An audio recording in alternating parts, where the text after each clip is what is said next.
Ja, herzlich Well, willkommen. welcome, Professor Zoe. It is great to have you here online. And we are looking forward to your presentation. Thank you very much. Good afternoon, everyone. As you have heard, I am Zoleka Soji. I'm from the Nelson Mandela University in the Health Sciences faculty. I was requested in the project as a university, we were requested to assist with the research on assessing the educational needs of people with disabilities, as well as conduct a process evaluation. When we were approached, we were informed that there was some video material that was already produced in Germany. But following further discussions, we then decided that the material that needed to be used for the South African population also needed to be developed in South Africa. So with the engagement with the NGOs as well as the project partners, we were able to look at the needs that were identified. Several focus group discussions were held with different participants. We started with schools, we started with universities, because we wanted to develop digital training programs for people living with disabilities. Thank you. Can we move on to the next slide, please? So I was asked to conduct this process evaluation, and we had to look at a theory of change that was going to guide us. And then the project had 5 different stages. The first stage involved exploration phase, which meant that we needed to go to people living with disabilities in order to assess their needs, in order to find out from them what is it that they see as their educational needs. This was then followed with the piloting of the videos that were developed, and then we will be able to implement the videos as well as evaluation. Next slide, please. So the exploration phase, as I had indicated, we had identified a Master of Social Work student who was going to do his thesis on the experiences of transition among people living with disabilities. We then asked the student to add a second goal that read as follows: what are the educational needs of people living with disabilities in Eastern Cape in South Africa? Thank you. The information that we received from this particular research enabled us to be able to contribute towards the refinement of the videos. So for the study, I was asked to share some data, the findings of the master's student research, as well as the findings from piloting of the videos. Just briefly, if we're looking at the master's program, he used qualitative research that was explorative, descriptive, as well as contextual. Mr. Petuka did indicate that in South Africa, we have a slogan that says, "Nothing for us without us." So if you're going to develop anything, it needs to take into account the context, the living conditions of the people, as well as their own experiences. We then we identified a minimum of 8 and a maximum of 16 participants for the master's study. And semi-structured interviews were conducted in order to be able to listen to the experiences that were shared by people living with disabilities. So for the master's thesis, overall 16 participants were interviewed in order to hear what is it that they identify as their educational needs. Thanks. Next slide. We had an inclusion criteria. People who were recruited had to be between the ages of 18 and 35 years old in order for us to be able to identify their transition to adulthood. We said that people needed to have different forms of physical impairment with capacity to grant informed consent. We also wanted participants who were able to verbally articulate themselves, because we wanted to listen to their lived experiences. They needed to reside in the Nelson Mandela Bay, and all genders, both males and females, were included. And participants who were excluded in this study were those who were not able to provide capacity, those with diminished capacity in order to consent. Thank you. The next slide. In this slide, you will see I've given you a sample of some of the participants that granted consent. Please note, we did not use their proper names just to protect their confidentiality as well as anonymity. We've given pseudonyms. So if you look at this slide, you will see that most of the people who participated in this study were those with visual impairment. There were few that had physical disabilities who also participated in the study. If you're looking at the educational qualification, participants, the qualifications ranged between grade 10 and grade 12, with mostly people who were in grade 12 or completed grade 12. And unfortunately, due to their disabilities, they were not fully participating in the economic activities of the country. Thank you. Can we move to the next slide? So for the purposes of this presentation, obviously the master's thesis looked at the experiences of transition and then also identified the educational needs as they were transitioning to adulthood. But for this presentation, I'll be sharing on two themes. The first theme looked at the challenges faced by people with disabilities. Here, the first sub-theme was where they were articulating how they were struggling with acceptance of their own disabilities. They were struggling themselves to make sense of their disability that then influenced their levels of confidence, even when they had to present themselves for job interviews because of the fact that they had not accepted their own disabilities. For some, they reported that their communities, including the business community, was not accepting of their disabilities. Some spoke about the challenges in terms of managing transition, especially for those who were in assisted employment or who were in special schools education, the transition from where they were given things to do to where they needed to take responsibility.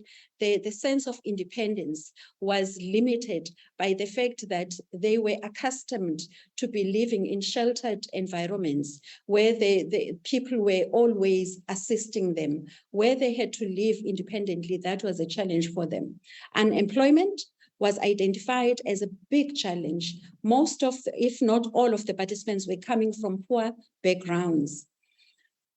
In this study, they spoke about how difficult it was for them to become an adult, irrespective of the age. So we speak about becoming an adult or being an adult. An ideal state would be somebody who's seen as being an adult, not becoming an adult.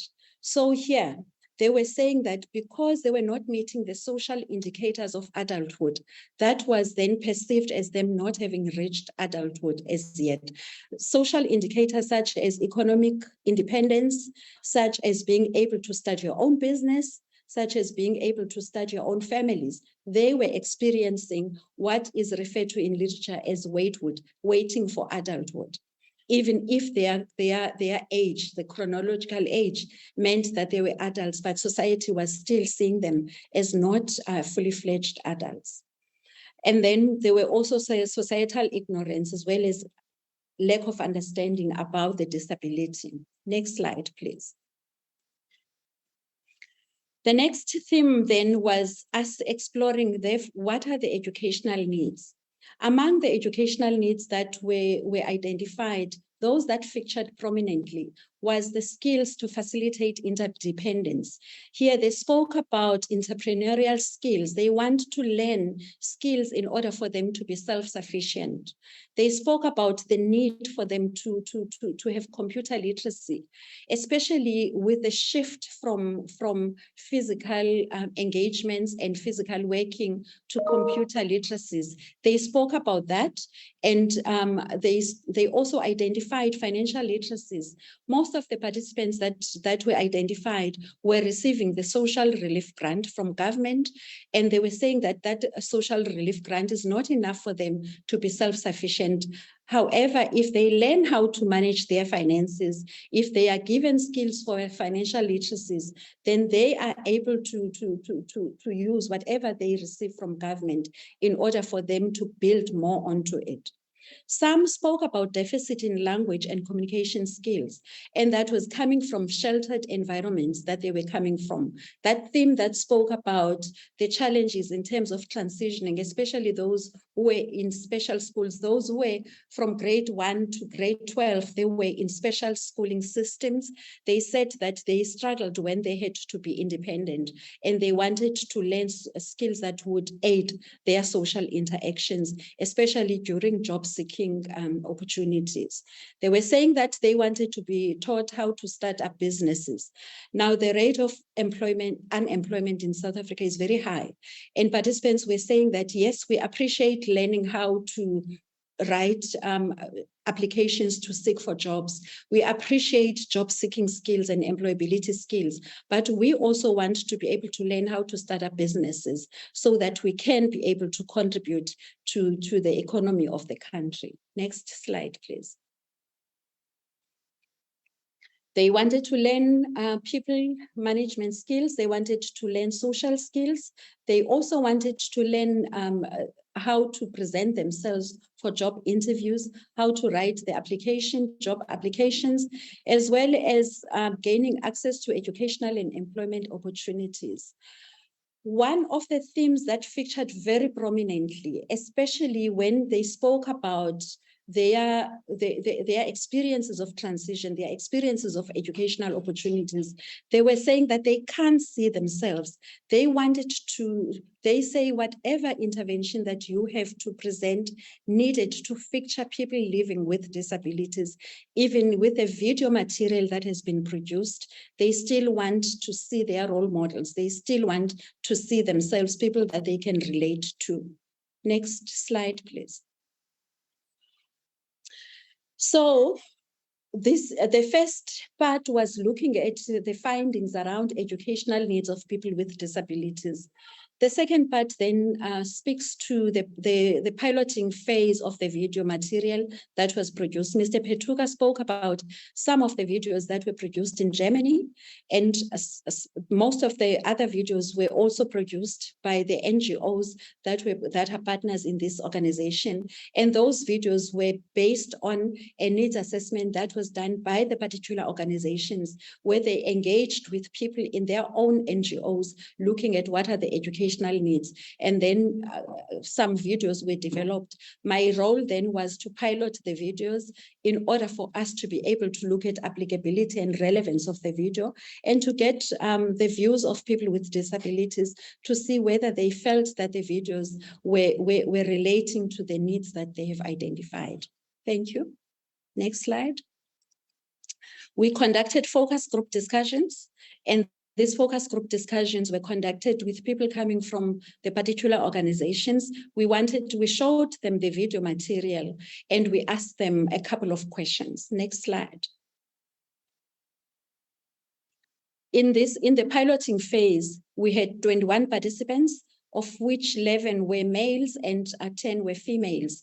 Their ages ranged between 18 and 42 years old, and there was various racial distribution, with 16 of participants being Africans who are Xhosa speaking, 2 whites or English speaking, and 3 participants of mixed race. Participants had, again, in the piloting phase, different types of disabilities as indicated in this particular slide. Next slide.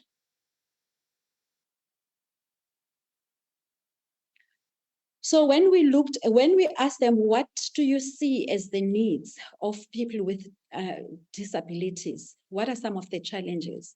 The view was that there are still cases of children as well as young people who are living with disabilities who are not allowed to go to school in order for them to further their education, to improve their opportunities to find employment. There was a need for young people and adults living with disabilities to be sensitized about living and coexisting with people who are different from them.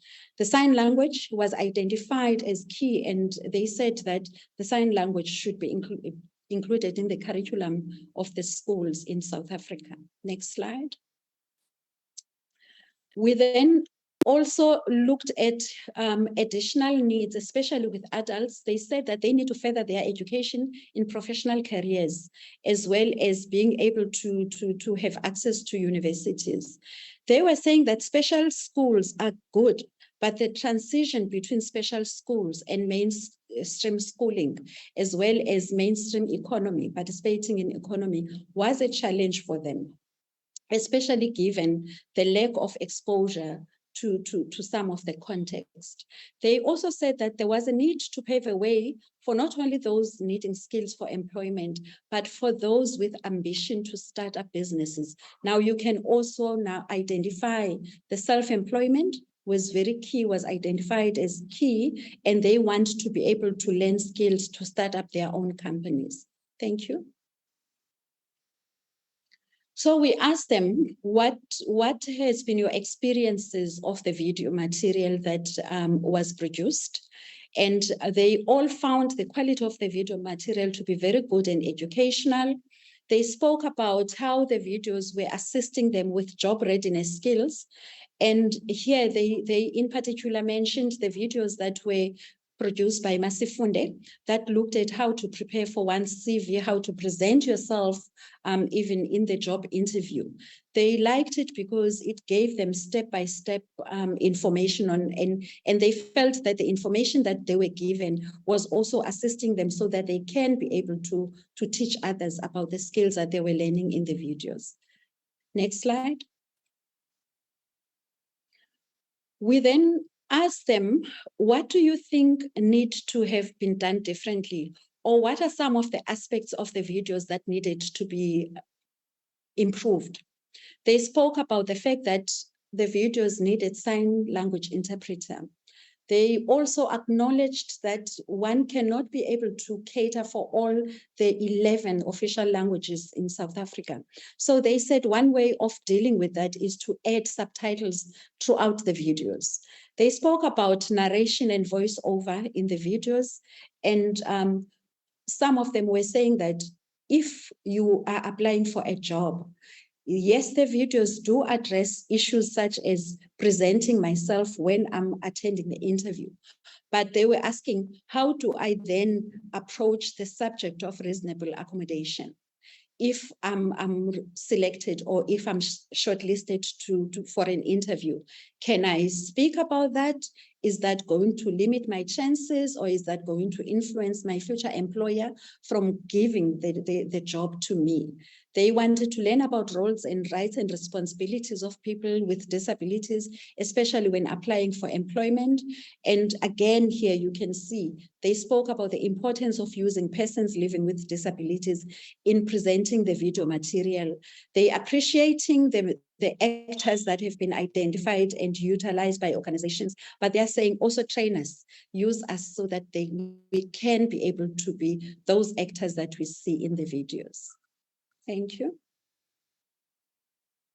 So what is next now is we've conducted the piloting phase with various groups.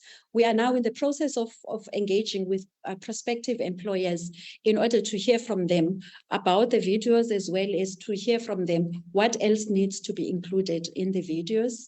We are going to, the information that we receive from the pilot group is going to assist with a further refinement of the videos, and then the implementation and evaluation of the videos will continue. Thank you.